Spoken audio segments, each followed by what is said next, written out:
Good evening, everyone. Onegaishimasu. So tonight,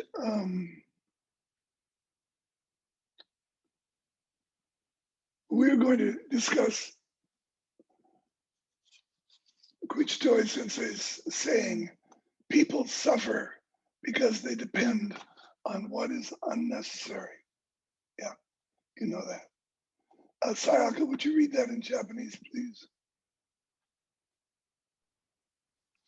世の中の人は受けなくていいことを受けて苦労している。Thank you. So I'm also going to read you another of Suzuki Sensei's sayings, and this one is very similar, points in the same direction.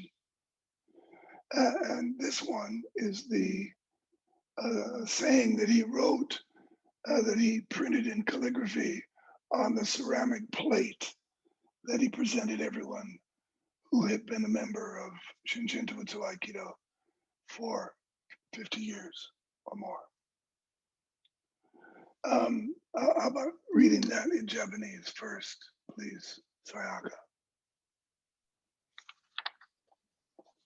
さらさらと滞らぬが仏なり、良きも悪しきも掘るは鬼なり。 Thank you. You don't know how long I've been working on saying that correctly, and I don't even get close to what she sounds like.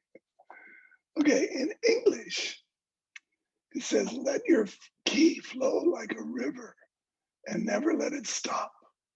Getting stuck on something, whether good or bad, is never good. The past does not return. Only human beings cling to the past. The universe never ceases. So people suffer because they depend on what is unnecessary. One of the important meanings of this is that we tend to try to repeat what happened in the past,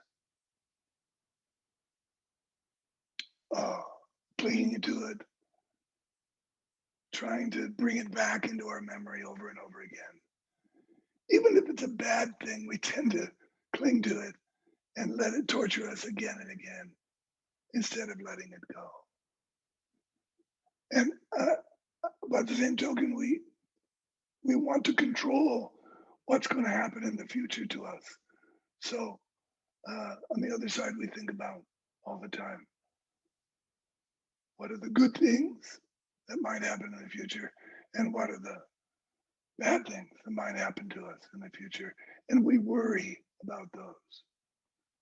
You know, we struggle. This is sometimes suffering and struggle is the same. When we struggle like this is suffering that we bring upon ourselves by depending upon something that doesn't exist. Not only is not necessary, but doesn't even exist, because only this moment here exists.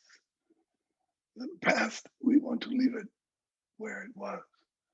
And the future can take care of itself when we get there, right? So unnecessary sometimes just means doesn't exist.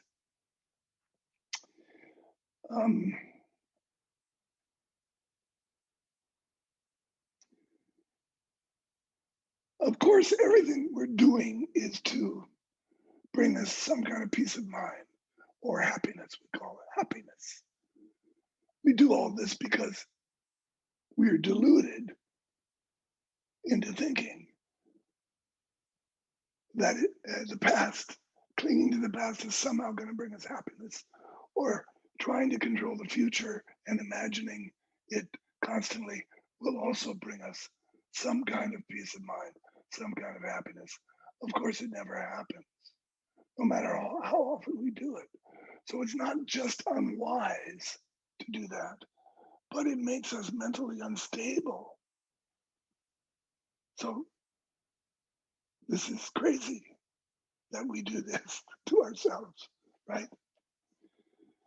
Okay, so in addition, of course, another meaning of this is that we like to cling to that which is pleasurable. and avoid that which is painful. Um, I know you're very familiar with this story because you do it all day, every day. We all do.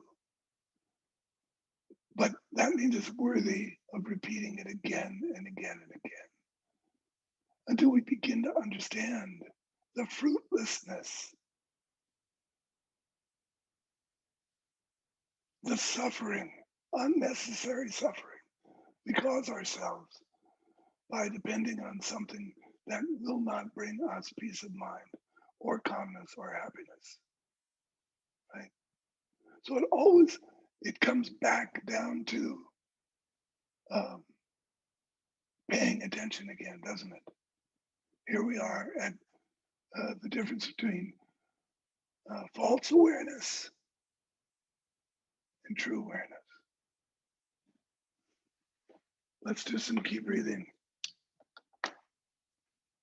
and then we can return to this.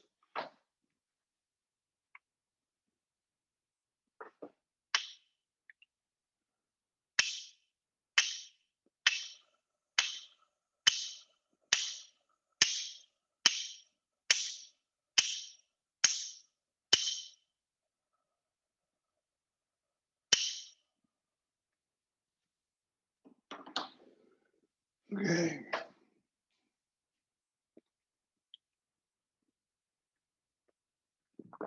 So, as I was saying, we're right back to where we always end up, which is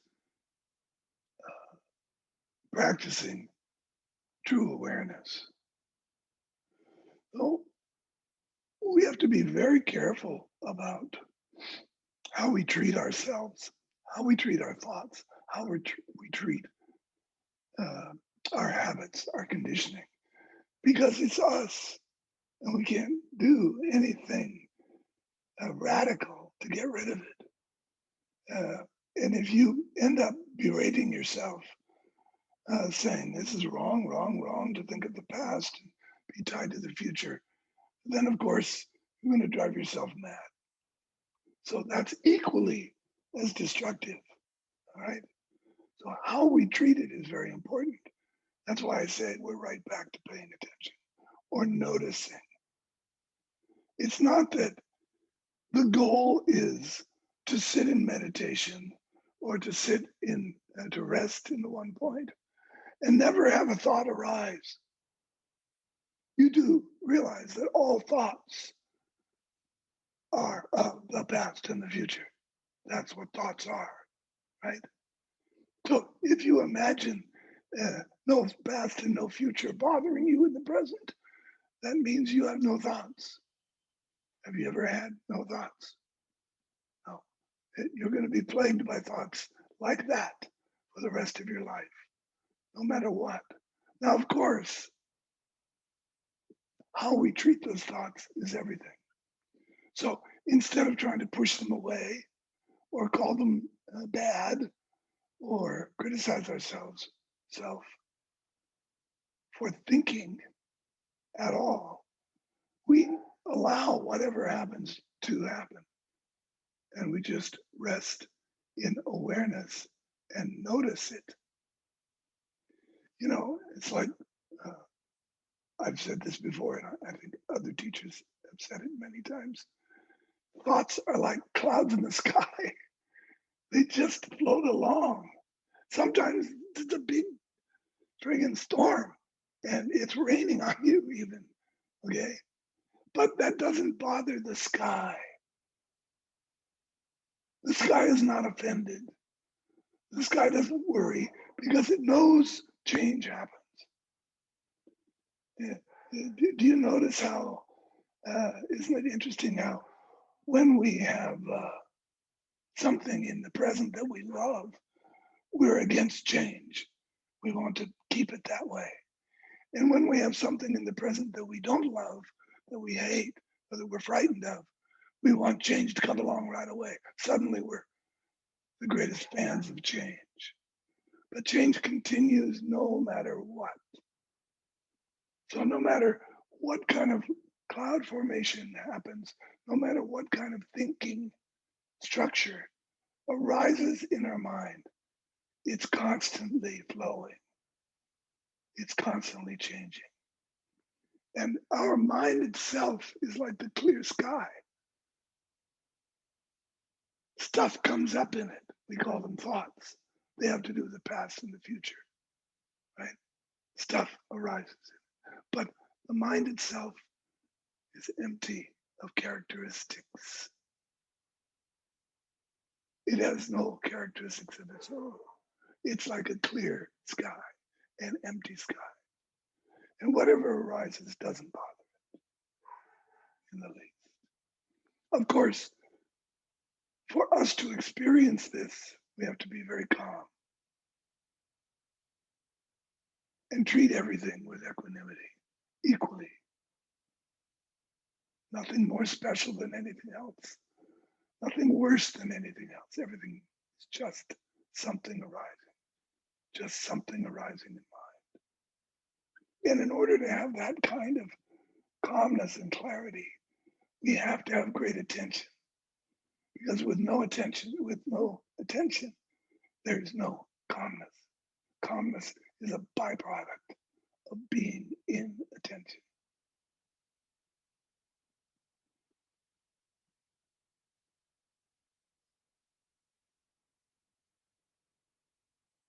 Tonight, your moderator is John Hara. Please listen to him, and he will lead you to your.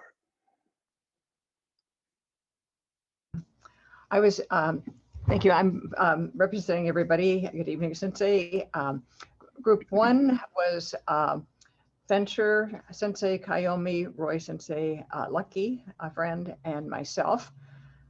And Lucky brought out, we didn't really come up with a question, but we were just discussing how this plays out in our lives.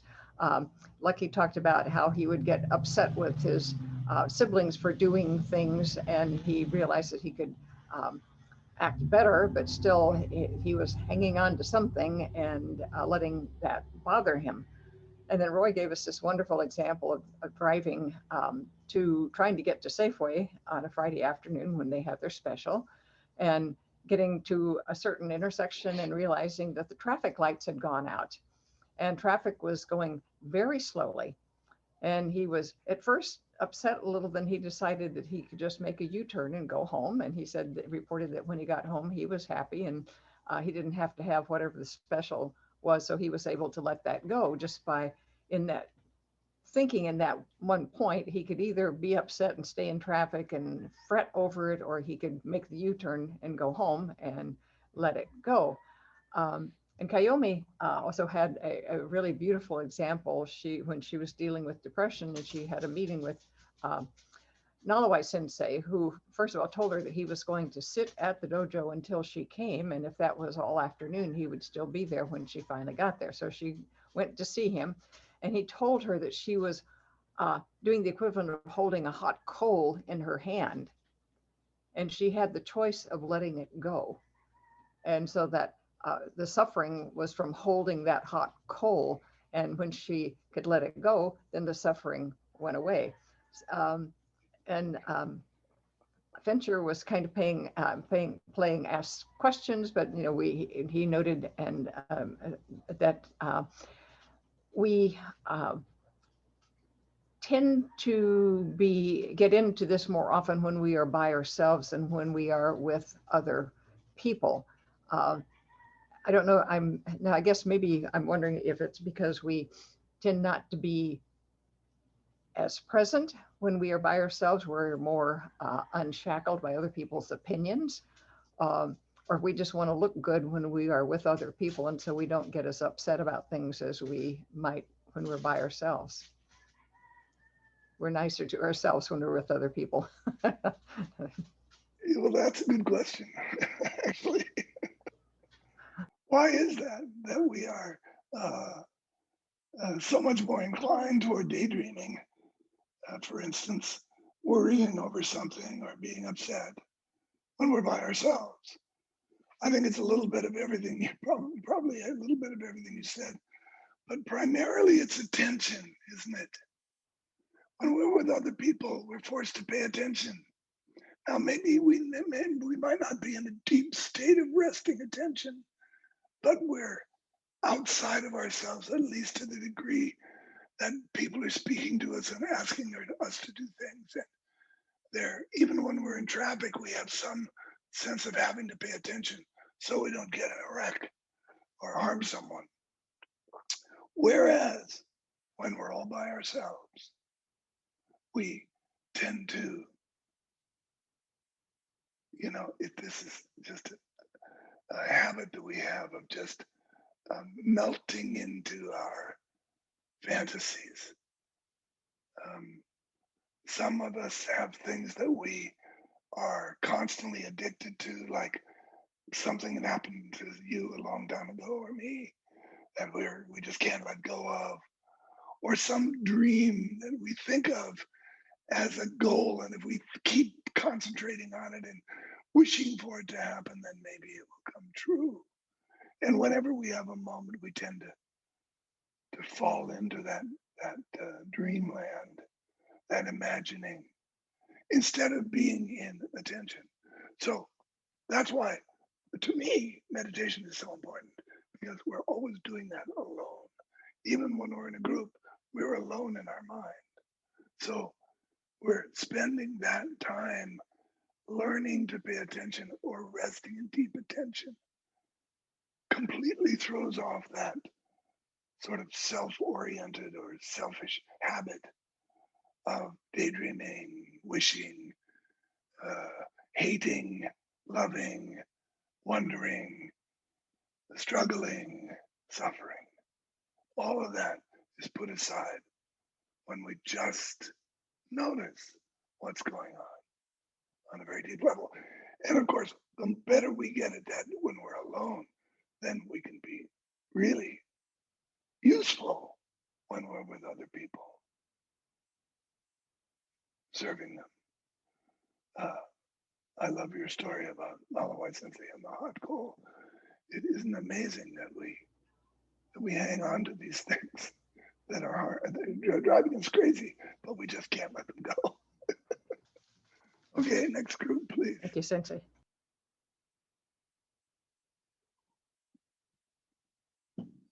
Hi, I was with group 2, and that was Joni Sensei and Joanna, and I think it was Jack Friend. I might have been wrong. I've been having problems that people are breaking up on my iPhone. They are freezing. I have this warpy sound coming over, and then I get kicked out. So, and it happened twice in the break room. So I'm not sure if I got everything, but basically my question was, what is the definition of what's unnecessary? Because, Sensei, you said whether it's good or bad. Yeah. So. Okay, so maybe something that happened yesterday was very important yesterday. And maybe something that is going to happen soon is also very important to us when it happens. But right now it's not happening. So it's unnecessary, even though it might be very important.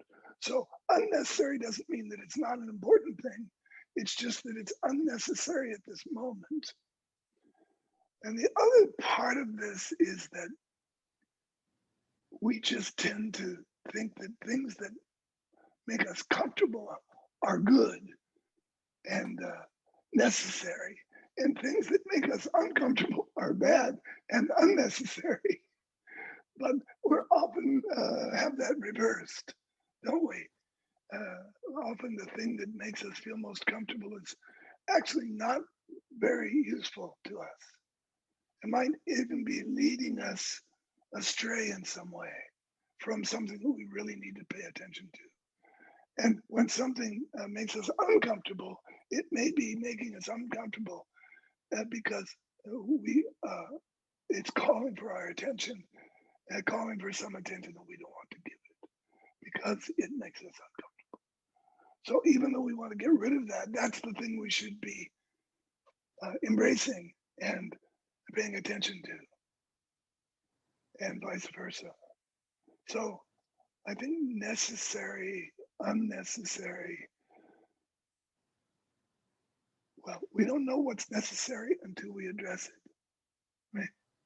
And we're often wrong about guessing ahead what's going to be necessary may turn out to be unnecessary. And something that is unnecessary may just be off time, may be very important, but just not now. Of course, there's the things like Roy's story, which is so good about going to and having such a struggle, realizing he's going to have to struggle to get to the grocery store to get a good deal at the sale. And he just goes, I don't need it. No, thank you. So there's a very wise choice, seeing immediately, oh, this is really not necessary in my life. So that's my take on that. And you are freezing, by the way, on my screen also. Okay, next group, please.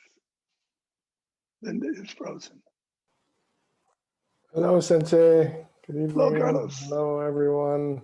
Nice to see you. I was in group 3. We were Alaria, Jan, Andre, and Tracy, her Sensei. Yeah, we had an interesting discussion about thoughts and our mind and how that works. And so thinking, like when our mind is seems very active. This idea that you said earlier, it wasn't clear to some of us that you know, how the mind is different than that, right? And so, you know, then one person said that when they their mind is very busy and suddenly they notice that, that's like keeping one point all of a sudden. Is that the same thing as having this kind of clear mind? That was one of the things. And we talked about that in relation to our thought patterns and how we grow up. And we also brought up this idea of getting stuck and the flow of the river, and how, you know, of course, that's the way to be. That's why you read this. And yet, and also just, you know, focusing a lot on stressful things. And so, but if of course, like being in a river is the way we want to be, then, and you know, we're all here practicing, we're spending time doing this practice, then what is it that causes us to constantly return to this suffering, even when we know? You know, is it that we forget? Is it, I mean, maybe it's different for every person, but is there some kind of fundamental, it seems like there's some fundamental mistake we're making there. Even, you know, and we understand that it's there, and yet we still do it, right? And yet we still suffer. So well, that's the question, Sensei. Okay, thank you. So there's a few questions there. Hi. Like, what is mind? And maybe there's only one answer to all of those questions, but maybe giving it one answer isn't enough for most of us. For instance, when we, our ki, he says, let your ki flow like a river. Our ki is like our attention, right? So when I extend ki over there, I change my attention. That's what that means. When I give you my attention, I'm extending ki. When I give my food my attention, I'm extending ki to eating. Okay. So when we think we have the privilege to stop the river anytime we want and examine it, right? but we don't, because the river just keeps going without us. And we're caught, with our tongue hanging out on the bank, thinking we're seeing the same thing, but it's not the same thing. It's constantly changing. Everything is flowing. And whenever we try to cling to stop something, to examine it, what we're examining is not real. It's a little picture. It's like, so mind is a platform, like it's a blank screen, like a movie screen. And until we show something on the screen, there's nothing there. It's just empty. It's just a screen. Mind itself is just what allows everything to be. It's the ground of being itself. In fact, it's often called the ground of being. That's what we mean by that. So, when something comes up in our mind, that's something in our mind. That is a thought. That is something we're paying attention to, that is flowing through our mind. It's time is happening, and life is happening, and our education, this education that we're going through called life, is constantly flowing and moving and changing and informing, and inviting us to be in complete attention and harmony with it, to follow the way of the universe. In other words, that what's naturally happening, we're following it along as it arises on this empty plate. Sarasarato arrives on this empty plate. It's just a plate. So when we say, okay, I notice something in my mind, well, there is an awareness.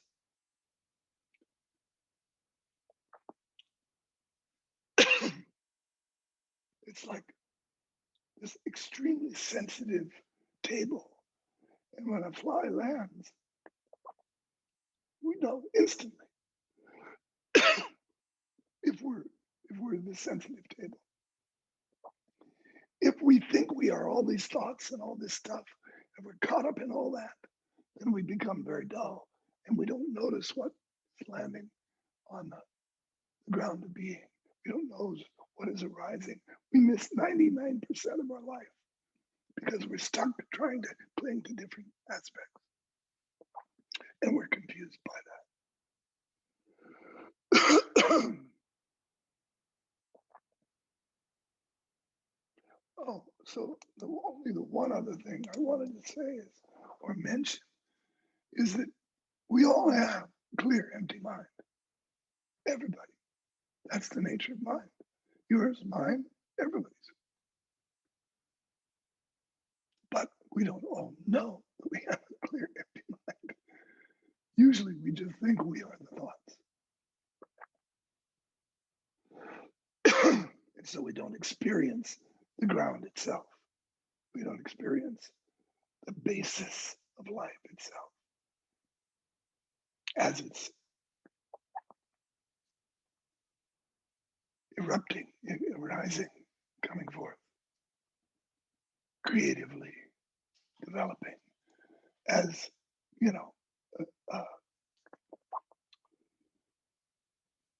the environment or the evolution of everything. I mean, this is the environment and it is evolving. This thing that I'm experiencing, this thing you're experiencing right now is evolution, the ultimate creativity. But isn't it funny? We don't pay attention because we're too busy trying to be creative and wondering why we're stuck and we have writer's block or something, I don't know what to say. Excuse me. Okay, something else, please. Thank you, Sensei. Hello, Sensei. Hello, everybody. So, David. We had Vernon, Joel, and Lynn Sensei. And Lynn Sensei was kind of moderating us to a point, and Vern was saying, you know, pretty much we pay attention to all the little things, which leads to the big things, which, you know, leads to our awareness. And Joelle was saying that she realized that you can't control anything because she had no idea at this age she would have been here when she was a young person, you know, or someone's late for an appointment or something. She worries, where are they? You know, did something happen? And then, well, they didn't want me to ask a question that I posed to the group and or observation. And it's kind of keiko in a sense, you know, unnecessary or necessary. But like, was it necessary to drink that 2 bottles of wine? And then you beat yourself about it the next day, or that, you know, or whatever. But then I was telling them that I watched Tracy Reasoner's class on Otomo, and it really dawned on me that you have to be your own Otomo, you know, because there's no way I would do that if I was Otomoing the sensei. So like, but it's such an intense experience to be in that state of mind constantly that we just get worn out, or that's just tickling the surface, and that's where it's going to lead to that being kind of normal, I guess, something like that. And so, please repeat the question for me. To be your own Otomo, you know, so you don't do those things that you beat yourself about, because you would never do that if you're actually Otomoing someone with, you know, your grandmother or the sensei. Yeah. But like, how do we keep that intensity without burning our circuits, I guess? Yeah. That is such a timeless question. Everybody's constantly asking, not just how do I be my own Otomo, although that's a good way to look at it, but how do I be my own sensei? Nah. See, if you're the sensei, if the sensei is present, as you said, you act a little differently than if he's not. And so if he lives in you,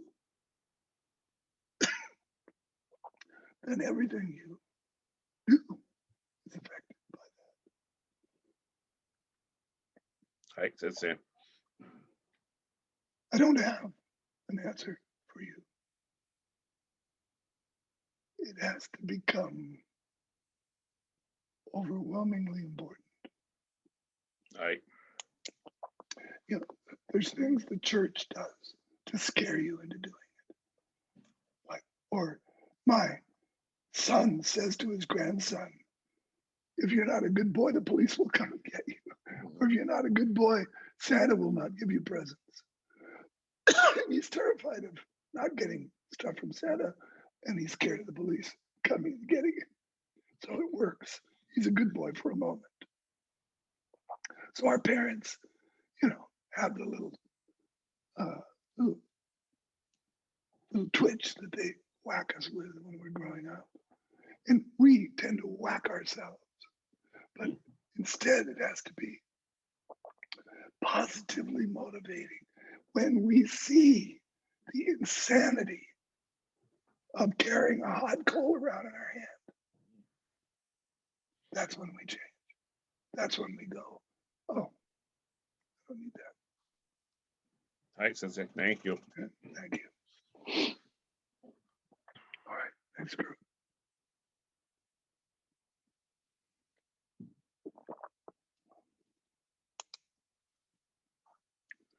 Next group, please. Group 5. Group 5, yes. Hello, everyone. Hello, Sensei. Hello, Christoph. So Group 5 was composed of Lilian Paiva Sensei, Priya Barbara Cash, Mele, and myself. We discussed different things, but apparently there was the following we had in common, which I will try to describe, which is that we notice, we are aware of the fact that during our Aikido practice, which can be what we do at the dojo, what we do in these classes, our meditation practice. We we experience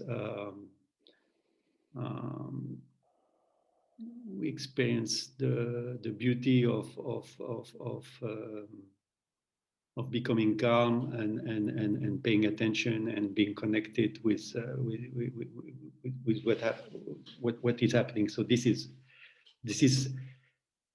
our Aikido practice. And then we notice and we are aware of the fact that in the everyday life, we're failing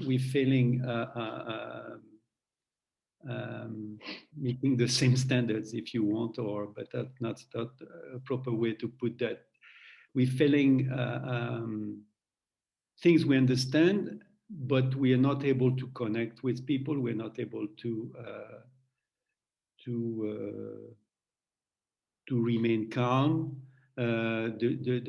during a stressful situation, even though we may be noticing during these stressful situations that we're not able to be the way we would like it to be. And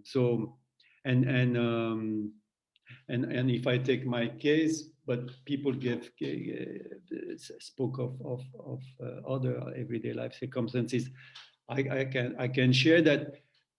For instance, in the frame of my work, sometime I know I'm not connecting the right way with my environment, with the people. I wish I could be doing it, but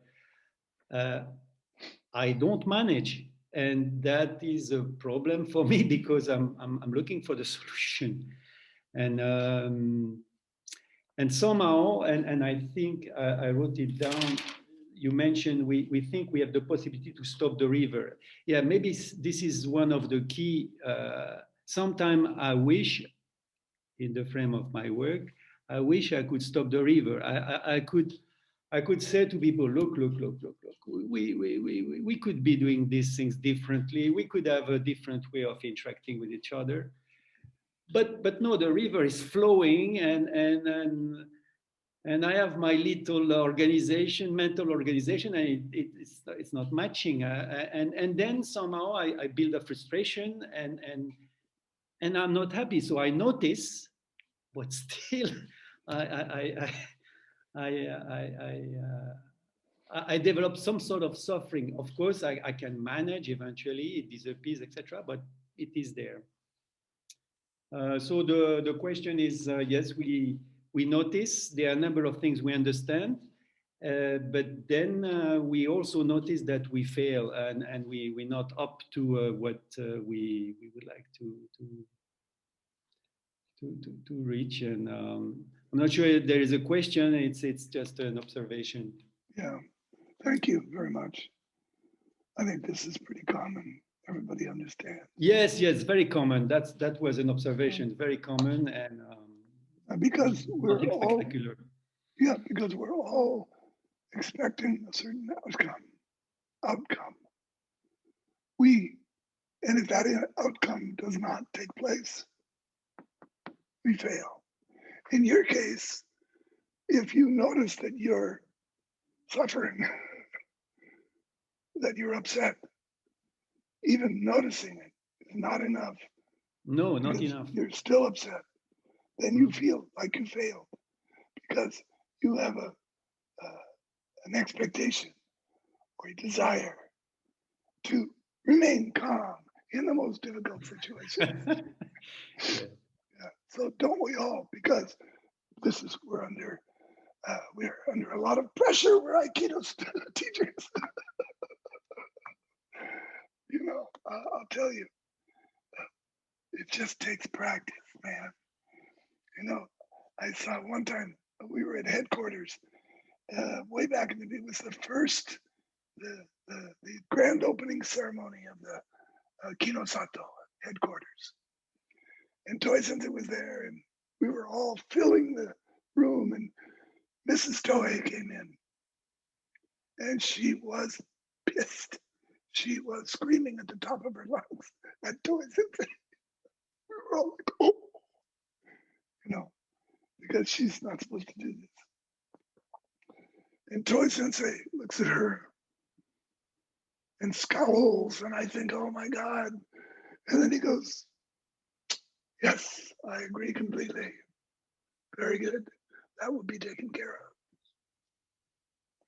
of. And I mean, I just, you know, somebody told me, oh, it's because he loves her so much. Well, yes, of course, but more than that.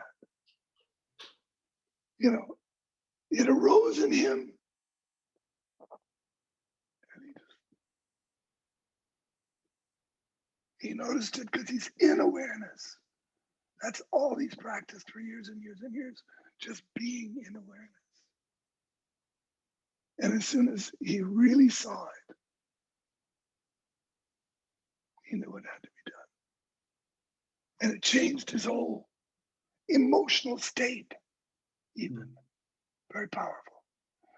So we actually do have a say-so, whether we hold the hot coal or let it go. We have a choice to keep on point or not. Noticing that we're not keeping one point is a start. But of course, we need to continue practicing until noticing is keeping one point. Thank you very much. And I don't want to make it too long, but yes, the fact is sometimes I believe that I'm keeping one point actually, in the sense that I'm making sense out of something that I find chaotic or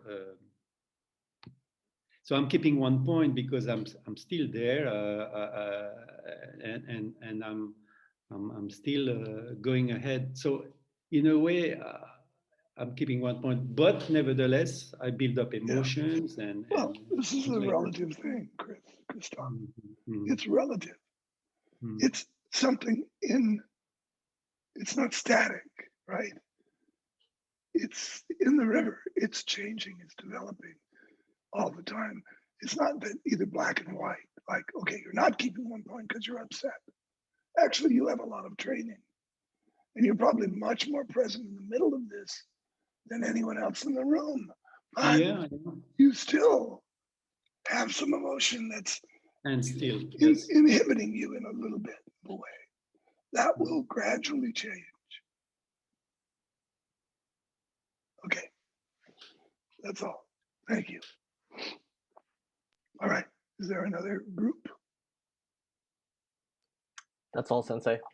Okay, just on time. Listen, thank you very much, everyone. And I will look forward to seeing you on Sunday. Don't worry, got to go. Thank you, John.